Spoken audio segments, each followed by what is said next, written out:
সেই ঘটনা লুত আলাইহিস সালাম ওনার ওয়াইফের বারবার ডাক দিতেছে। আল্লাহ তাআলা বলছেন, দোস্ত জিবরিল আমিন পুরো লক্ষ্মীপুরের নিচে এসকেভেটর করে দিছে, শুধু পথ যতটুকু দেখবেন সকাল পর্যন্ত শুধু দৌড়ে পালাম, পিছে তাকাবেন না।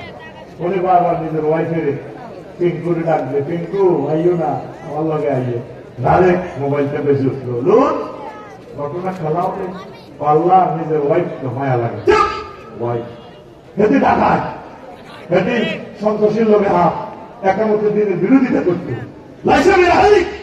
কোরআন কোট করে দিচ্ছে, এ লোক সে তোমার ওয়াইফ নয়, দুনিয়ার ওয়াইফ, ইমানি হাইসিয়তে তার সাথে কোনো সম্পর্ক নেই, দৌড়ে পালাও। আবার তাহলে ডাক দিনা নবুয়তি কেটে ফেলবো। মহাগ্রন্থ আল কোরআন বলছে মেইন হচ্ছে সম্পদ আমাদের লা ইলাহা ইল্লাল্লাহ, আরো দেবে লা ইলাহা ইল্লাল্লাহ। আসেন মজার কথা, এই লা ইলাহা ইল্লাল্লাহ ছাড়া আপনার জীবন বরবাদ। এই ইবলিস আল্লাহর সামনে টেবিল থাপড়াইয়ে পর, ইন্নী লা উগাউইয়ান্নাহুম আজমাইন, ও আল্লাহ অবশ্যই অবশ্যই অবশ্যই এবং অবশ্যই আমি জাহিদ আফসারি তাহের এই লক্ষ্মীপুরের সব মুসলমানের ঈমান বরবাদ করবো, তাদেরকে ধ্বংস করবো। অবশ্যই কয়বার বলছি, এখানে আয়াতের সাইবার অবশ্যই আছে, অর্থে তাকে সাইটে আছে, ইন্নী লা উগাউইয়ান্না লামা পাকিস্তান তাকিদ সাতিলা, এরপরে আছে আজমাইন লাফজান তাকিদ, আমি পদস্থ করব। কিভাবে করবে? এই 2 মিনিট কথাটা শোনেন। আপনি যেদিনে নবীগঞ্জ থেকে মারা যাবেন, হায়াত আর 1 সেকেন্ড বাকি। কয় সেকেন্ড?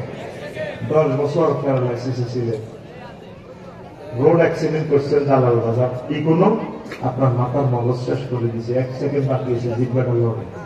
এই সময় আপনি দেখতে পাচ্ছেন জান্নাত জাহান্নাম, এই লেন্সের জিন, জান্নাতের ফেরেশতারা জামা কাপড় নিয়ে এসেছে, রেজাল্ট সিট প্রস্তুত হচ্ছে।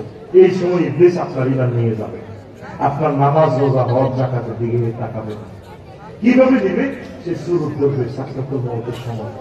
আপনার রুহটা আসছে 4th স্টেশনে, 6টা স্টেপে যায় রুহটা বের হবে, পায়ের পাতা থেকে 4th স্টেপ, কাইজা বালাগাতিল কুলকুম ওয়া হিনা ইযিন তানজুরুন, যখন রুহটা হুলকুমে পৌঁছবে তখন তোমরা তাকিয়ে থাকবে। বা বাসারুকাল ইয়াউমা হাদীদ, তোমাদের চক্ষু হয়ে যাবে রানার স্টেশনের মতো। লক্ষ্মীপুর থেকে তুমি 800 পর্যন্ত দেখবা জান্নাত জাহান্নাম, এই 2 চোখে তুমি নবীগঞ্জ থেকে দেখবা। আর আফসারি ভাই আপনি কি বলছেন? হ্যাঁ আল্লাহ বলছে, সুম্মা লা তারাউন্নাহা আইনাল ইয়াকিন, নিশ্চয়ই আপনাকে আল্লাহ জান্নাত না দেখে মারবেন, আপনার রেজাল্ট সিট দেখাবে জান্নাত কি জাহান্নাম। এই জন্য মৃত ব্যক্তি নবীগঞ্জ যখন মারা যায় একদিকে তাকাইয়ে থাকে স্থির চিত্তে। ইমাম গাজালী রাহমাতুল্লাহ আলাইহি বলছেন, এইভাবে আকবরী আফসারি যেদিন মারা যাবে, লাকসাম বাইপাস ওরা তো সাইটি দেবে, এই দেখবে একটা আকবরিয়া করেছে, চোখ একদিকে স্থির চিত্তে ওই রেজাল্টের দিকে।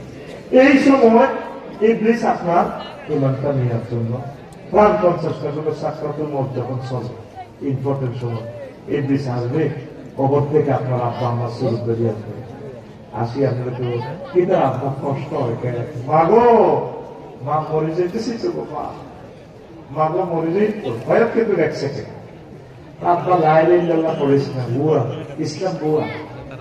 সাকরাতুল মউত কত কষ্ট। আজরাইল আলাইহিস সালাম নবীর রূহ কবজ করতেছে, নবী কাঁদিস, আজরাইল থাম থাম, তুই আমার পিতা করছো, তুই দেখো কোন নবীও কিচ্ছু করিনি, এত কথা করছো, তুই আমি মারি হালাইছ, 100 পুরুষের শক্তি আমার কাছে, তুই আমার কিতা করছো, তুই দেখো কোন নবীও। লক্ষ লক্ষ নবী রাসূলের রূহ যেভাবে কবজ করছি, তার চেয়ে সবচেয়ে আসান ভাবে সহজ ভাবে আপনার রূহটা আমি নিচ্ছি। ও এত ওয়াজ করেছে ভাই, তুই আরে মারিয়া লাইছরে, তুই আরে শেষ করছো, কিতা করছো, তুই দেখো। ওই রাসূলুল্লাহ আমার শাহাদাত আঙ্গুলিটা আপনার কলিজাতে রাখছি মাত্র। আজরাইল রে, আঙ্গুলের মাথা রাখছ, আমার কাছে মনে হচ্ছে 7টা আসমান জমিন দিয়ে তুই আরো 7 দিন যে আরো শেষ করে দিছ। আমার লক্ষ্মীপুরের এই মানুষটি বুড়া মানুষ, চাকরি বাকরি করি, ব্রেন তো ঠিক নেই, তারা হার্টের রোগী, কিডনি ড্যামেজ, এই সাকরাতুল মউতের নির্যাতনে তারা কেমনি বাঁচা লাগবে? তুই আমার এই কথা কর। কোন নবী এর চেয়ে সহজ সিলেবাস নাই, একটা গরু রুড়ে যাইতে দেখছে যে পেশাব ফাঁকানা করিবে গরুটা।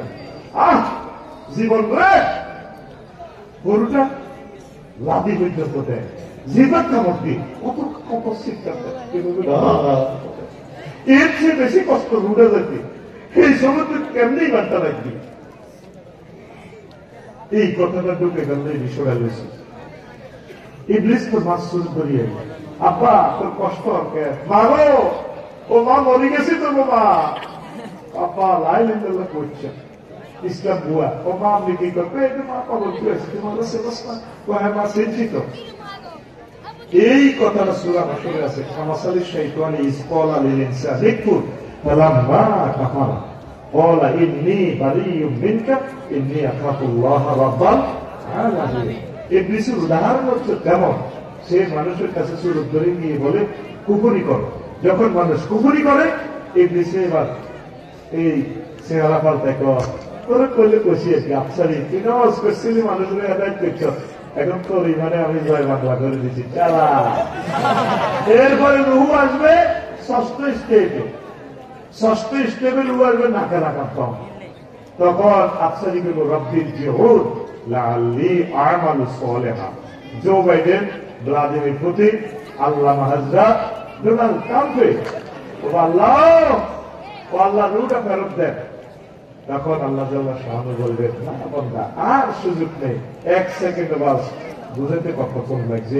আজরাইল আলাইহিস সালাম রুহটাকে আমি কাম দিয়ে বার করব নিষ্ঠুরের মতো, ওয়ান্নাযিআতে গারকা, তুমি টানি রুহটা তুলিয়ে নেবেন, আপনি নাম হারা আফসারি ইমান হারা, পৃথিবীর কেউ যাচ্ছে না।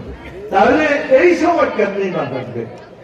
সূরা মুমিনুনের 57-58 নম্বর আয়াতে আল্লাহ মেসেজটা দিচ্ছেন, সব সময় আল্লাহর সাথে সমঝোতা করবেন তলে তলে।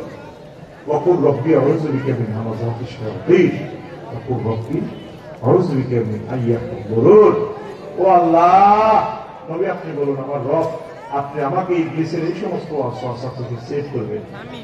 এখন নামাজ কালামা পড়ি আল্লাহর সুজুদ কইবেন, মন করবেন আল্লাহ শেষ আমি আল্লাহ কেন কি হয়েছে? আফসারি সাহেব 20-22 বছর সুন্দর সুন্দর ওয়াজ শুনেছে আল্লাহ, আমাদেরকে প্রত্যেকদিন ওয়াজে খালি জান্নাতে বিয়ে করাইতে, আজকে যে নামাজি শিখে দিয়েছে শেষ আমি এই সময় হুন্ডা অ্যাক্সিডেন্টে মগজ বাইরে যাব, সেই সময় আমার 1 মিনিট 1 সেকেন্ডের হয়াত, এই কষ্টের সময় আমি কেন ইমান ভাই আল্লাহকে দূর তুই এত চিন্তা করিচ্ছেন। আবু তাহের আমি তোর কলমা মনে করে দিই, তোর লা ইলাহা ইল্লাল্লাহ নিজ দেখতে হয় তুই ডরাচ্ছি। আমার কষ্ট হইল এক জায়গা, তুই এই পর্যন্ত কোনদিন আল্লাহরে ফোন করলি না, বলে আল্লাহ ইমান কেমনিও রাখুন আল্লাহ এই নারীর লবে, ও মাহবুদ আপনি আমাকে ইমানের সহিত কবুল করিয়ে। ইমান হারা আছে সর্বহারা সব বরবাদ, আর যদি ইমান যদি ঠিক থাকে সব সফল হয়ে যাবে। আল্লাহকে এখন থেকে ফোন দিবে, আল্লাহ আপনি আমাকে ইমান বাতলাই দিবেন। আমার শ্বশুর 1 সপ্তাহ বেহুশ, কি বলবেন কয়েক সেকেন্ড আগে সুস্থা নিয়ে এবার কলমা পড়া শুরু করছি, কলমা পড়ে তারপর আর বুঝতে নেই। আমি ছিলাম না, আমার ওয়াইফেরা বলছে শালিরে বলছে কেন তিনি কলমা করতেছে, এইভাবে যাতে আল্লাহ আমাদেরকে ভাগ্যবানদের অন্তর্ভুক্ত করে আমি এই হচ্ছি মা। তুরস্কে ভূমিকম্পে খোলা করছে বিল্ডিং এর নিচে, এত বড় খোলা, আব্বারে কয় আটকে গেছে কই যেত সেবা হয়ে গেছে, আব্বাও আমার বাসার না ভাইয়া খোঁজ নেই, শর্ট ভিডিওটা আমরা টিকটক ভিডিও দেখছি রিলছি, খোঁজ নেই আব্বা আমার করেন না। আব্বা করতেছে হুতরে না তাকে আবাইয়া হুত আব্বা আব্বা করছে আপনার লক্ষ্মীপুর সদর থেকে ফায়ার স্টেশন এরা আসবে, ফায়ার সার্ভিস ফাইটারেরা, এরাও যদি ভূমিকম্পের পরে চাপা পড়ে এরাও তো মরে যাচ্ছে। আর আসলেই নবীগঞ্জে আব্বা 8-9 ঘন্টা সময় লেগে গাছগুলো পড়ে গেছে রোডের উপর, আব্বারে আব্বা তোর যদি আব্বা টান দিই তোর কল্লা ছেড়ে দেবে, কলিদের শেষ আব্বা অবস্থা বেশি ভালো করতে মরে যাবি ইচ্ছা যাবে। আব্বার তুই লা ইলাহা ইল্লাল্লাহ পড়, বল কুল লা ইলাহা ইল্লাল্লাহ। আব্বা তুই আব্বা আব্বা করছে, তুই বল লা ইলাহা ইল্লাল্লাহ। এই প্রিয় সত্য তুমি লা ইলাহা ইল্লাল্লাহ বলো, লা ইলাহা ইল্লাল্লাহ বলে যদি তুমি মরতে পারো তোমার সাথে আমার সাথে দেখা হয়ে যাবে, মিলন হবে জান্নাতে। আসল জিনিস কি আমাদের লা ইলাহা ইল্লাল্লাহ। নবীজি আরো একটা মজার কথা লক্ষ্মীকে বলছে, আমার উম্মত লাকিনু আমওয়াতাকুম বিলা ইলাহা ইল্লাল্লাহ, তোমরা তোমাদের মুমূর্ষু রোগীগুলোকে লা ইলাহা ইল্লাল্লাহ তালকিন দাও যখন কম যাইতে লাগে, চোখ টানাটানি করি। সাকরাতুল মউতে কি কষ্ট, নিজের দম নিজের 30 সেকেন্ড বন্ধ করিয়ে বাসায় যায় আসতে, অক্সিজেন বন্ধ করি, নিজের চোখ নিজে বাইরে যাই।